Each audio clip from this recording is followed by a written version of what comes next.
They cut ties with their daughter for choosing to live with her black partner, unaware of what lay hidden beneath his grandfather's land.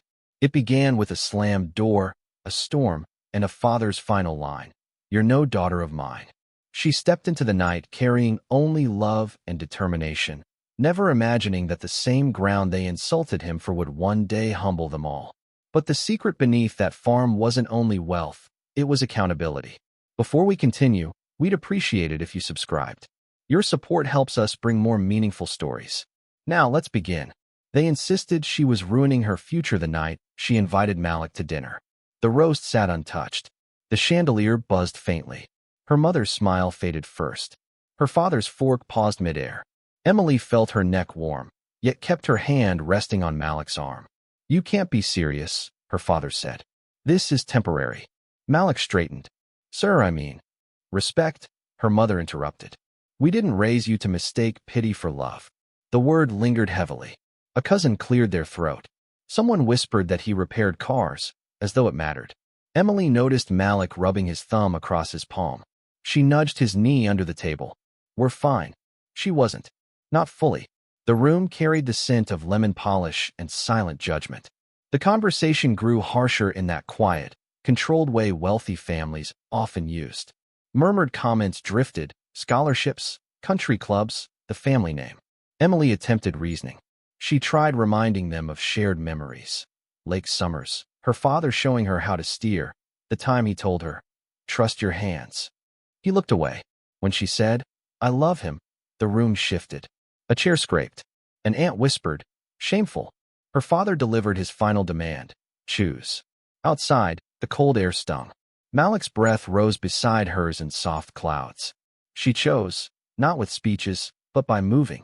She packed a small bag, jeans, her leather journal, and a photo of herself as a messy-haired 10-year-old on her father's shoulders.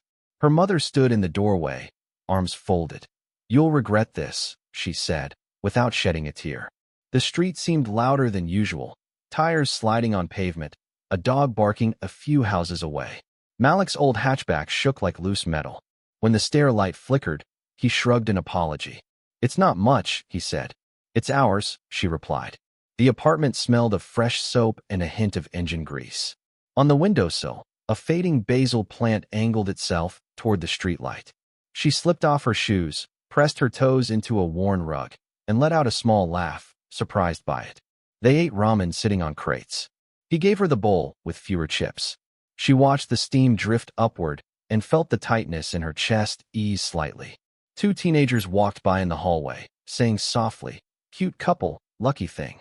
Before sleeping, she wrote one line, "Love is a doorway." I just stepped through. Back at the large house, phones lit up with talk of the night's drama. In Malik's place, the radiator clicked steadily, firm and calm. Thunder rumbled somewhere far away.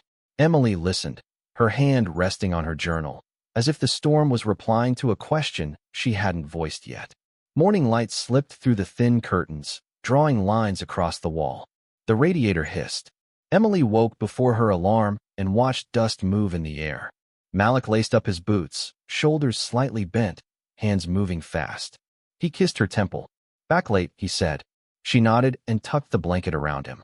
They learned the cost of love through small signs. Rent notices, bus tickets, rice stretched with spices from the shop on the corner. On Tuesdays, she cleaned offices at sunrise, the smell of lemon filling the rooms, her wrists aching while office workers walked in and glanced at her. A woman whispered, "She looks familiar." Then louder, "Isn't that the Warren girl?" At night they sat on the fire escape for dinner. The city hummed with metal clanks, sirens, and laughter. 2 floors below, Malik shared stories about his grandparents. Coffee tins filled with seeds, hymns sung in the rain. Emily traced the railing and asked about the farm. He averted his eyes. "It's worn-out land," he said. "Dry as old bread, but it raised me." When the call came, the room was still. A neighbor's TV played softly. Malik stared at the floor while the nurse spoke. Emily reached for his hand. He squeezed once, then sat motionless, a quiet like glass settling around him. 2 funerals in 3 days. The church smelled of wax and damp wood. Old friends hugged him briefly. Behind them, someone whispered, "He cared about that farm." Another replied, "Mostly weeds now." After the burials, papers surfaced. A box with a faded ribbon. Deeds. A hand-drawn map. Folds from decades of use. A small X marked near the creek. Malik almost smiled, then didn't. Granddad liked his little stories, he said. They drove out on a warm Sunday. The sky was pale blue, fence posts tilted, and the house was smaller than she expected. Paint peeling, porch drooping, wind chimes knotted together. She breathed in cold soil and something faintly sweet, maybe apples from a stubborn tree. Inside, light gathered in patches on the dust. She opened the windows, and the house seemed to exhale. They cleaned room by room, one song for each space.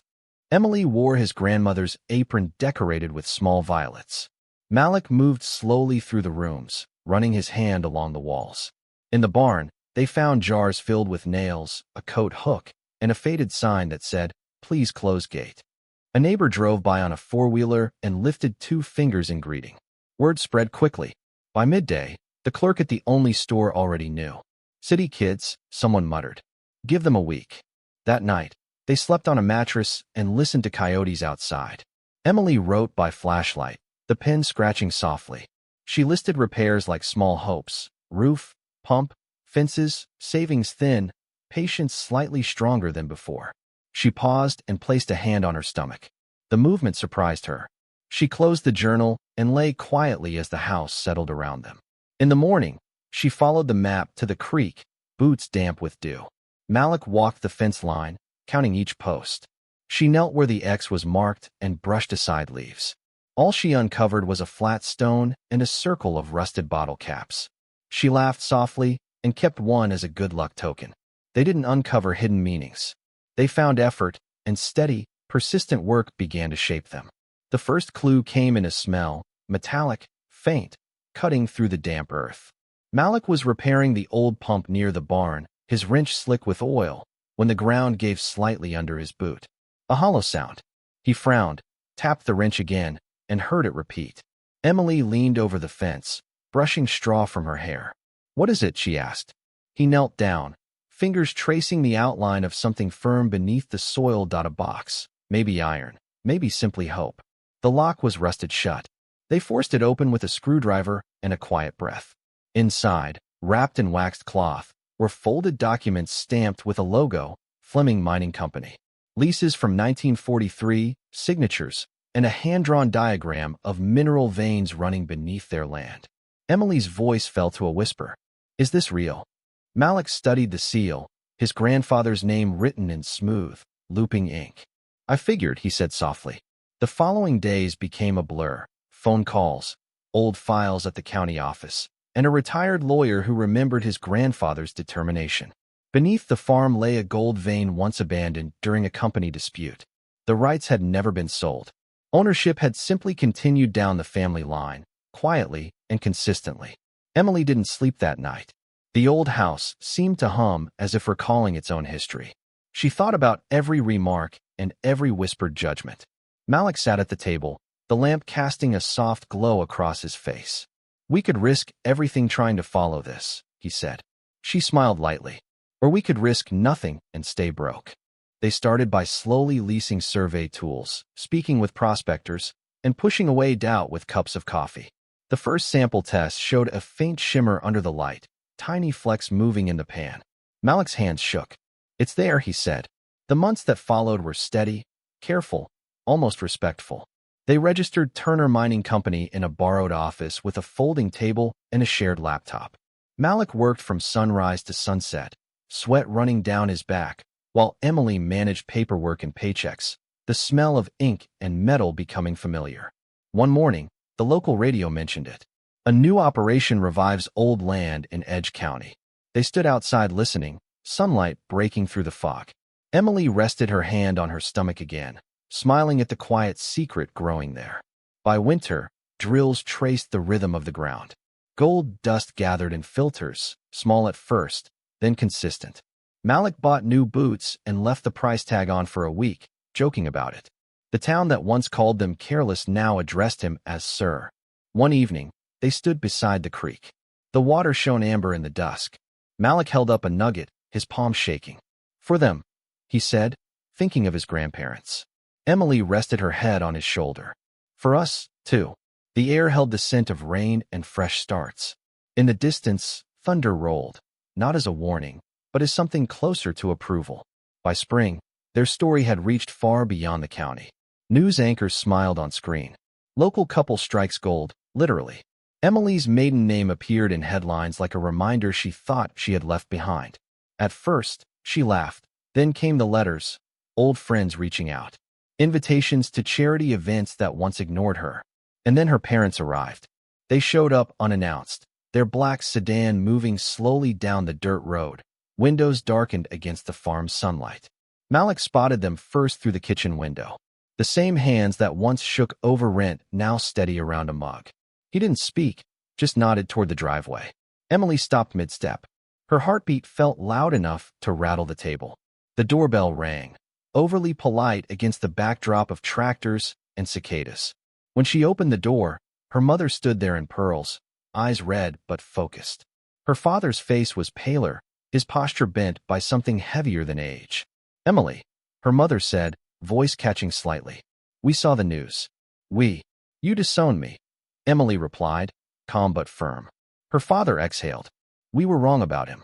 About everything." His gaze shifted to Malik, who stood nearby wiping his hands on a rag. "You've built something remarkable. We're proud of you." The words sat between them. Too neat, too practiced. Emily looked past them at the car, where her father's cufflinks caught the light. "You didn't come for pride," she said. "You came because it's comfortable now." Silence followed. Then her mother spoke quietly. "We miss our daughter." Emily felt her throat tighten, but she didn't cry. "You missed her when she was struggling too. You just didn't look."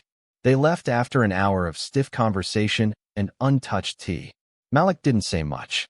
He simply wrapped an arm around her that night as they sat on the porch, watching the stars shift across the sky. The air smelled of iron and hay. She leaned against him. "I thought I wanted them to see all this," she murmured. "Now I just want peace." He kissed her hair. "Then that's what we'll keep." But forgiveness follows its own pace. Months passed. The baby kicked stronger. More letters arrived, shorter, quieter, more sincere. Her father wrote about selling the company, restless nights, and wondering if he'd still be welcome if he showed up with no money or carefully written apologies. When Emily went into labor, rain pounded the roof. Malik drove through mud, headlights cutting through the dark. The nurse smiled at the couple who never let go of each other's hands. Hours later, a baby's cry filled the room. Emily whispered, "Eli," and Malik nodded, tears sliding down unnoticed. The next morning, sunlight fell across the crib. A knock sounded. Malik opened the door to her parents once more. Rain on their coats. No pearls, no polished car, just themselves. Her father held a small blue blanket. Her mother's hands shook. "May we see him?" she asked. Emily paused, then nodded. Her mother bent close, her expression softening as the baby cooed. Her father whispered, "He's perfect." No one spoke for a long while. The beeping monitors echoed softly, steady and calm. Emily reached out, slow but steady, and held her mother's hand. For the first time in years, it felt warm again. The farm carried a new rhythm now. Young oak trees framed the driveway, and the porch creaked beneath the sound of laughter instead of regret. 6 months had passed since that quiet morning in the hospital, and the air held a gentleness that once seemed unlikely. Malik had hung a small swing from the oak branch, and Emily spent most afternoons there with baby Eli in her arms, surrounded by the scent of fresh grass and warm soil. Her parents visited often, no driver, no formal speeches, just two humbled people learning how to be a family again. Her father spent long hours helping Malik repair the fences he once dismissed as useless boards, sweat marking his once-pressed shirt. Her mother arrived with pies and steady apologies, offered one slice at a time. Neighbors stopped calling Malik that boy and started using Mr. Turner. Passing truck drivers waved. And though some conversations in the store still circled back to the gold and the choices Emily made, those comments now carried respect instead of judgment. Emily simply smiled. She no longer needed their approval.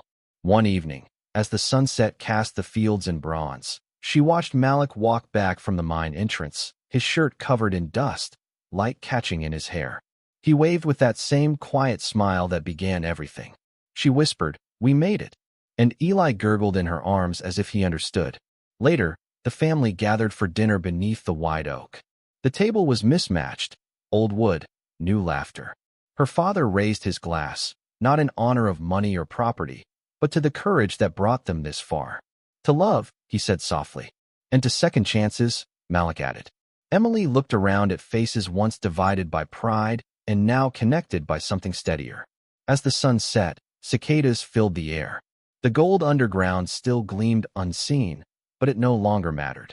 The real treasure was above it. Their peace, their forgiveness, their future. In the end, it wasn't the gold that made them feel rich. It was love, persistent, steady, and strong enough to turn hurt into something meaningful. Sometimes love reaches deeper than resentment ever could.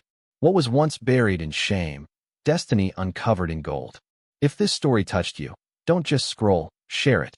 Someone out there may need a reminder that true wealth isn't found in what we own, but in who stands beside us when life gets difficult.